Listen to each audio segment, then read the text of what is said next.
Out out out out out out out. ಯಾವ್ದು running ಓಡ್ತಾ ಇದೀರ ಗಜ? ಅರ್ಧ ಟೀಮ್ ಈ ಕಡೆ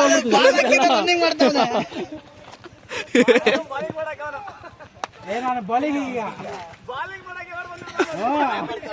ಅಲ್ಲ, 2 ಬಾಲ್ ಆಡಾಗಿಲ್ಲ ನೋಡಿ ಹೆಂಗ್ ಬಂದವ್ರ ಇಲ್ಲಿ ಇವರು. Wide wide. Good ball good ball good ball.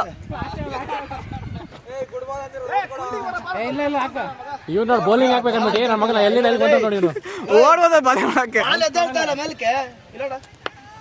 ಪಿಂಡ ಬಾಲ್ ಕೊಡಲೇ ನಿಂತ್ಕೊಡೋ ಕೊಡೋದ್ಲೇ ಮಜಾ ಬರ್ತದೆ ಕೊಡೋದು. ಏಯ್ ಸರೆಂಡರ್ ಲೇ, ಬ್ಯಾಟ್ ಮುಂದೆ ಬರಂಗೇ ಇಲ್ಲ, ಬರೀ ಟಚ್ ಅಷ್ಟೇ. ಏಯ್ ಬೇಡ ಬೇಡ, ಅದು ಪಿಚ್ ಆಗಲ್ಲ. ಭಯ ಬೀಳ್ಕೊಡೋದು.